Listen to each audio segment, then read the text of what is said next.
Hello everyone, নমস্কার সবাইকে। আশা করি আপনারা সবাই ভালো এবং সুস্থ আছেন। কিছুদিন আগে আমি আমার হাজব্যান্ড সহ সিলেটের শ্রীমঙ্গলে গ্র্যান্ড সুলতান রিসর্টে গেছিলাম। তখন আমি ছোট ছোট ভিডিও ক্লিপ নিয়ে রেখেছিলাম, আর সে ভিডিওগুলোই এখন ব্লগ আকারে আপনাদের মাঝে উপস্থাপন করব।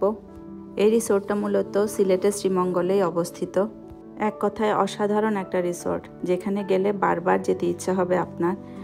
যাই হোক, আমরা ওখানে পৌঁছে বেশিক্ষণ সময় পাইনি একটু ঘুরে দেখার জন্য। চেক ইন করেই একটু ফ্রেশ হয়েই চলে যাই লাঞ্চ করতে। সেদিন আমাদের বুফে লাঞ্চ ছিল। অসাধারণ অ্যাম্বিয়েন্স ছিল সেখানটায়। সেখানে দেখলাম কি এত মাইল্ড একটা মিউজিক বাজছিল, খুবই ভালো লাগছিল শুনে। আর একদম নিরিবিলি একটা পরিবেশ ছিল সেই মুহূর্তে। আর গ্র্যান্ড সুলতান রিসর্টে যেটা দেখলাম, ওনাদের অনেক আইটেম থাকে বুফে লাঞ্চ বা ডিনারে। আমরা দুটোই পেয়েছিলাম। আর এত যে টেম্পটিং ছিল প্রত্যেকটা আইটেম, যে কিছুই বলার আর বাকি থাকে না।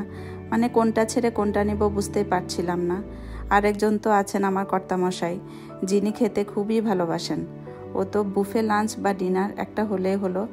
দেখে আপনারা বুঝতে পারবেন ও কতটা খুশি যে এতটা খাবারের আয়োজন দেখে। ওনাদের ডেজার্ট আইটেমও ছিল অনেক, একটার চেয়ে একটা ইয়ামি ছিল দেখতে, এবং ভীষণ টেস্টি ছিল। আর আমি তো ভীষণ ডেজার্ট প্রিয় একজন মানুষ। যাই হোক, এখানে ভর্তা থেকে শুরু করে বিরিয়ানি, সাদা ভাত, পোলাও, কি নেই আসলে।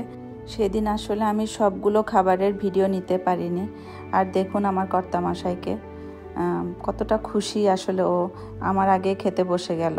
এরপর খাওয়া দাওয়া শেষে আমরা বের হয়ে যাই। ওখান থেকে বের হয়ে সামনে ওনাদের এই লবি, খুব সুন্দর পরিপাটি এবং সাজানো গোছানো ছিল লবিটা। এরপর আমরা বের হয়ে যাই ঘুরতে। চারদিকে অসাধারণ সব ভিউ। মাঝখানে যে লেকটা, খুবই সুন্দর লেকটা। এর চারপাশে আসলে ছবি তুললে ছবিগুলো অনেক ঝকঝকে আসে।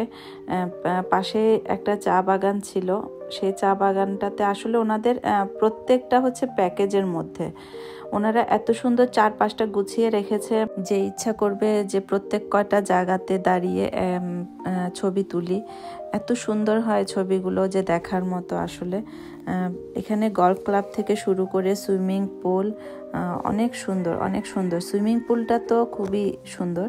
এখানে ছোট থেকে শুরু করে বয়স্করা সবাই সুইমিং পুলে নামতে পারে। ছোটদের জন্য আলাদা সুইমিং পুলের ব্যবস্থা করা আছে। আসলে খাওয়া দাওয়া শেষ করে আমাদের হাতে বেশ খানিকটা সময় ছিল, তাই আমরা চারপাশটা ঘুরে দেখছিলাম। সুইমিং পুলে আমরাও নেমেছিলাম তারও কিছুক্ষণ পরে। এখানে চেঞ্জ করার জন্য একটা জায়গা আছে। যারা সুইমিং পুলে নামতে চায় তাদের একটু সিনথেটিক কাপড় পরে নামতে হয়। এখানে রেস্ট্রিকশন করাই আছে। আসলে এখানে কোনটা ছেড়ে কোনটা দেখাবো, এত সব ভিউ। এখানে আমি আবার হাত দিয়ে দেখাচ্ছিলাম আমার হাজব্যান্ডকে যে এখান থেকে আমাদের রুমটা দেখা যায়। রুমের পাশে আমাদের যে জানলাটার পাশেই দাঁড়ালে এই সুইমিং পুলটা দেখা যায়। সুইমিং পুলের পাশে একটা ছোট্ট টিলার মতো আছে। এই টিলা থেকে আমাদের যে রুমে আমরা নিয়েছিলাম সেই রুমটা আসলে দেখা যায়। এই যে টিলাতে ওঠার সময় এই সিঁড়িটা যে দেখতে পাচ্ছেন আপনারা, এই সিঁড়িটা দিয়ে ওই টিলাটাতে ওঠা যায়। এখানে যে গলফ ক্লাবটা আছে, এটা সবাই দেখতেও পারে না।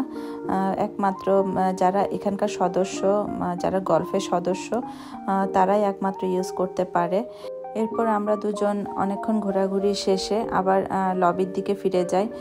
এই রিসোর্টে চেক ইন হচ্ছে দুপুর 12টায়, আর চেক আউট হচ্ছে পরের দিন দুপুর 12টায়। আপনারাও আপনাদের পরিবারকে নিয়ে একবার এই রিসোর্টে ঘুরে আসতে পারেন, ভালোই লাগবে আশা করি। যাই হোক, ভিডিওটা কেমন লাগলো আমাকে কমেন্টের মাধ্যমে জানাতে পারেন। ভালো লাগলে লাইক, কমেন্ট, শেয়ার করে দিবেন, আর সাবস্ক্রাইব করতে ভুলবেন না যেন। বাই।